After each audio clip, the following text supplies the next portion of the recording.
ഇപ്പോൾ വരുന്ന ഒരു വാർത്തയിലേക്കാണ്. ശബരിമല സ്വർണ്ണക്കൊള്ളയിലെ നിലപാട് ജനങ്ങളിലെത്തിക്കാൻ സിപിഐഎം പാർട്ടിയുടെയും സർക്കാരിന്റെയും ഭാഗത്തുനിന്ന് വീഴ്ച വന്നിട്ടില്ലെന്ന് ബോധ്യപ്പെടുത്താൻ നടപടി സ്വീകരിക്കാൻ സെക്രട്ടേറിയറ്റ് യോഗത്തിൽ തീരുമാനം. ശബരിമല സ്വർണ്ണക്കൊള്ള തിരിച്ചടിയായെന്ന വിലയിരുത്തലിലാണ് നീക്കം.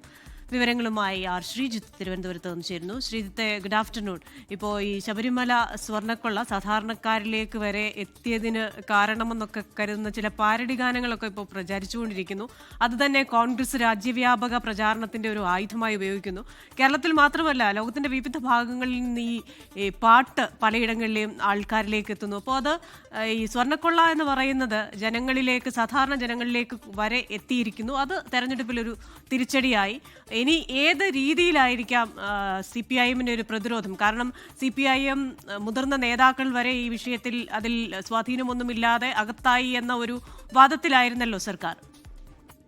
ക്രിസ്റ്റീന, 2019 ലോക്സഭാ തെരഞ്ഞെടുപ്പിൽ തിരിച്ചടിയായത് ശബരിമല യുവതീ പ്രവേശന വിധിയുമായി ബന്ധപ്പെട്ട് സർക്കാർ സ്വീകരിച്ച നിലപാടായിരുന്നെങ്കിൽ ഇത്തവണത്തെ തദ്ദേശ തെരഞ്ഞെടുപ്പിൽ തിരിച്ചടിയായത് സ്വർണ്ണക്കൊള്ളയുമായി ബന്ധപ്പെട്ട ആക്ഷേപങ്ങളാണ് എന്നാണ് CPIM വിലയിരുത്തുന്നത്. എങ്കിലും അക്കാര്യത്തിൽ പാർട്ടിയോ സർക്കാരിനെയോ തെറ്റൊന്നും ചെയ്തിട്ടില്ല എന്നതാണ് CPIM-ന്റെ നിലപാട്.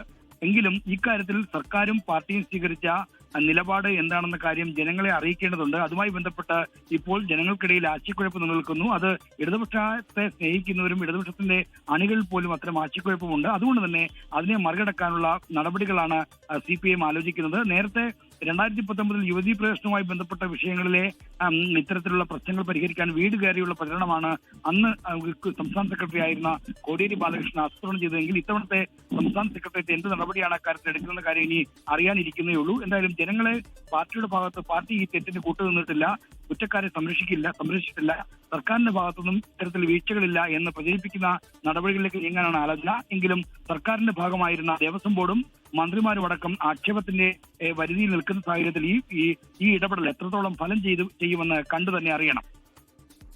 ആർ ശ്രീജിത്താണ് വിശദാംശങ്ങളുമായി തിരുവനന്തപുരത്ത് നിന്ന് ചേർന്നത്. ലോകത്തെവിടെയായാലും ഏത് സമയത്തും 24 വാർത്തകളും ഓഗ്മെന്റഡ് റിയാലിറ്റി പാക്കേജുകളും എക്സ്പ്ലെയിനറുകളും വിശദമായി കാണാൻ ഞങ്ങളുടെ യൂട്യൂബ് ചാനൽ നിങ്ങൾക്ക് സബ്സ്ക്രൈബ് ചെയ്യാം.